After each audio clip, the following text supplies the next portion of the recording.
So, ang gagawa naman natin ng financial transaction worksheet ay ang Romero Company. So, yung nature ng business ng Romero Company ay nag-i-spray sila sa mga farm. Okay, yun yung services na kanilang inire-render. Pero bago natin i-analyze yung mga transaction, muli kilalanin natin yung mga accounts na ginagamit ng Romero Company sa pagre-record ng mga transaction para mamaya madali na natin malalaman kung saan natin ilalagay yung mga amount doon sa bawat transaction. Okay? Under asset account ay yung cash. So ulit, yun ay yung pera ng company. Next naman ay yung accounts receivable. Ito yung mga pautang ng company. Halimbawa, nag-render tayo ng service. Pagkatapos, hindi tayo agad binayaran ng customer, dito natin siya ililista, yung mga utang nila. Okay? Accounts receivable. Kasi marireceive natin siya soon pa. Okay? Ito namang supplies, pwedeng operating supplies o pwede rin namang office supplies. Okay? Next naman natin ay prepaid insurance. So, prepaid kasi hindi pa naman natin ako-consume lahat. Okay? Next naman, spray equipment. Yan yung ginagamit natin sa pag-i-spray sa mga farm. Service vehicle naman, ito naman yung sasakyan. Okay, para sa problem na to, meron tayong 6 na asset accounts na gagamitin. Next naman natin, isa pa rin yung liability account natin, accounts payable. So kapag tayo ay nangutang at nagbayad ng utang, dito natin siya i-record.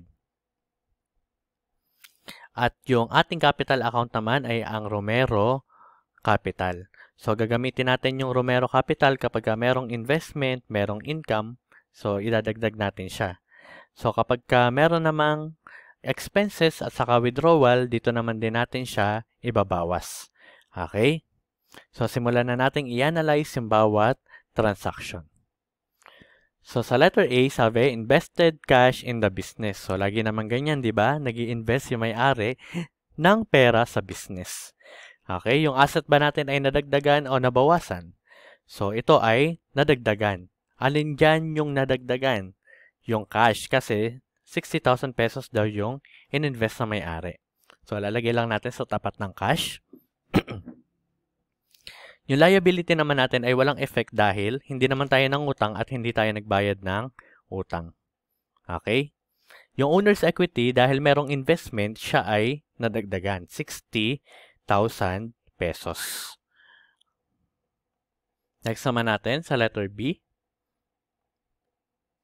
Bought a service vehicle from ABC Motors for 112,500, paying 22,500 in cash with remainder due in 30 days. Okay, so isa-isahin lang ulit natin. Namili tayo ng service vehicle, ang halaga niya 112,500. Okay? So, doon na lang muna tayo. So, yung asset natin ay nadagdagan ng service vehicle, 112,500. Tapos, sabi, paying 22,500 in cash. So, yung cash natin ay babawasan natin ng 22,500. At yung balanse ay utang muna natin. So, yung liability account natin ay madadagdagan ng balanse nung 112,500 minus 22,500. So, yung 90,000, utang muna natin. Okay? So, balanse pa rin tayo. Kapag mga ganyang transaction, laging ganyan lang din yan. Nabili ng equipment, may down payment na ibinigay at yung natitira ay utang muna. So, laging ganyan lang din yung entry dyan. So, sa letter C naman, bought spray equipment on account from Abisamis Farm Supplies, 18,000 pesos. So, nabili daw tayo ng spray equipment, pero hindi muna din natin binayaran. So, paano ko naman nalaman na hindi binayaran? Nakalagay kasi on account. Okay, kapag may nakalagay na on account o kaya man ay on credit, ibig sabihin utang muna. Ang asset ba natin ay nadagdagan o nabawasan? So, nadagdagan kasi nagkaroon tayo ng spray equipment. So, yung liability natin ay nadagdagan din dahil inutang lang natin yung spray equipment na yun. Okay? Yung owner's equity, walang effect dahil walang income at investment at wala rin namang expense at withdrawals. Next natin, letter D. Paid rent for the month, 5,600 pesos. So, nagbayad tayo ng renta. So, dahil nagbayad tayo ng renta, ang asset natin ay nabawasan. At yung account na nabawasan ay yung cash kasi cash yung ating ipinambayad. So, 5,600. So, yung liability natin walang effect dahil hindi naman natin inutang yon. Okay? At hindi tayo nagbayad ng utang. Yung owner's equity naman ay nabawasan ng 5,600 dahil may expense. So, basta may expense, kabawasan yun sa owner's equity. Kahit anong expense pa siya. Next, letter E. Paid cash for insurance on service vehicle for the year 5,880. Okay? So, yung asset ba natin ay nadagdagan o nabawasan? Sabi kasi dito, namili daw tayo ng insurance para sa sasakyan. 5,800. So, dahil namili tayo, nabawasan yung ating cash. Pero, nagkaroon naman tayo ng prepaid insurance. Okay? So, yung liability natin walang effect dahil hindi naman natin siya inutang at hindi tayo nagbayad ng utang base sa transaksyon. Owner's equity, walang effect dahil walang income, walang investment, walang withdrawal at expense. Next, letter F. Receive cash for spray services done on the building, 21,780. So, nag-render or nag-perform tayo ng service, pagkatapos binayaran tayo ng 21,780 pesos. So, yung asset ba natin ay nadagdagan o nabawasan? Nadagdagan. So, ano sa asset account ang nadagdagan? Yung cash. Kasi yun yung ibinayad. 21,780. Liability, walang effect dahil hindi tayo nangutang at hindi tayo nagbayad ng utang base sa transaksyon.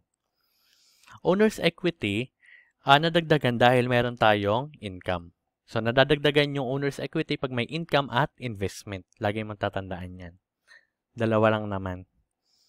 So, letter G na tayo. Bought supplies for cash, 5,730 pesos. Okay, namili daw tayo ng supplies pagkatapos nagbayad tayo ng cash. So, technically, nagkaroon tayo ng supplies. Ang halaga ay 5,730 pesos.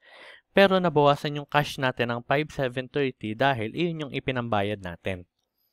Okay? Yung liability, walang effect dahil hindi naman natin inutang yung supplies, diba? Okay? At yung owner's equity ay walang effect dahil walang expense at walang withdrawal, wala ring income at investment. Okay? Next naman natin, letter H, billed customers on account for services performed, 4,440.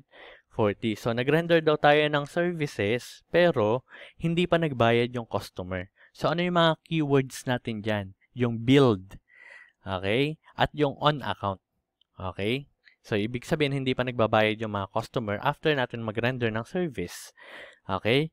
Yung asset ba natin ay nadagdagan o nabawasan? So, nadagdagan pa rin. Okay? Kahit hindi man cash yung nadagdag sa atin, nadagdagan naman yung ating receivables. Okay? Kasi soon ay marireceive pa rin natin yung payment nila. Hindi nga lang ngayon. Okay? So, yung liability, walang effect dahil hindi tayo ng utang at nagbayad ng utang base sa transaksyon. At yung owner's equity naman ay nadagdagan dahil meron tayong income. So, kahit hindi pa bayad ni customer yung services na perform natin, income pa rin natin siyang maituturing. Okay? Next letter, I. So, paid cash for utilities, 960 pesos. So, nagbayad daw tayo ng utilities. So, mga expense transaction, madadali lang yan, no? Bawas lang ng cash, kasi cash yung pinambayad natin, di ba? Tapos, bawas sa owner's equity dahil may expense. Yung liability kasi, naapektuhan lang to kapag nangutang tayo at nagbabayad tayo ng utang. Kapag hindi ganun yung nangyayari, wala lang siya. Okay? Next naman natin ay yung letter J. Receive bill for gasoline used by the service vehicle during the month, 3,270. So, na-receive natin yung bill pero hindi pa natin siya binabayaran. Okay? So, yung asset natin, walang effect sa kanilang 6 kasi hindi naman nabawasan yung cash natin dahil hindi naman tayo nagbayad. So, meron tayong utang. Okay? So, yung utang natin ay 3,270 para sa gasolina. Dahil ni-receive lang natin yung bill. At meron tayong expense, kaya ibabawas natin yan sa owner's equity account. Okay? So, yung expense natin doon ay yung gasoline expense. So, expense pa rin yun kahit hindi pa natin siya nababayaran. Kasi babayaran pa rin natin siya in the future. Next naman natin ay letter K. So, receive from cash customers. So, nag-render tayo ng service. Pagkatapos, nagbayad yung mga customers natin. So, yung asset natin ay nadagdagan ng cash. Kasi cash yung pinambayad, di ba? Liabilities, walang effect dahil hindi tayo nang utang at hindi tayo nagka-utang. Nagbayad ng utang. Puro utang na lang, di ba? So, yun. Yung Romero Capital naman, yung owner's equity, ay nadagdagan dahil nagkaroon tayo ng income. Next natin, letter L. So, Romero withdraw cash for personal use, 10,500 pesos. So, laging ganyan, di ba? Nagwi-withdraw yung may-ari. So, kapag mga withdrawal transaction, nabawasan ulit yung cash natin ng 10,500 at yung owner's equity ng 10,500 din dahil may withdrawals. Okay? So, nababawasan naman yung owner's equity kapag may expense at withdrawal. So, lagi may withdrawal kada problem. Kahit isa lang. Lagi nilang sinisingit. So, last naman natin ay paid salaries for employees. 300 pesos. Ang mura naman ang salary ng employee, no? 300 pesos lang. So, dahil nagbayad tayo, mababawasan yung cash natin ng 300 pesos. At dahil meron tayong expense, mababawasan yung owner's equity ng 300 pesos. So, makikita natin yung balance per account. So, at the end of all the transactions, yung cash natin ay 47,810. Okay? Meron tayong accounts receivable na 4,440 pesos hanggang makarating tayo dun sa capital account na 83,090 pesos. Okay? Base sa ating basic accounting equation na assets is equal to liabilities plus owner's equity, inad ko yung lahat ng asset accounts. Ayan. Ang total nila ay 194,360.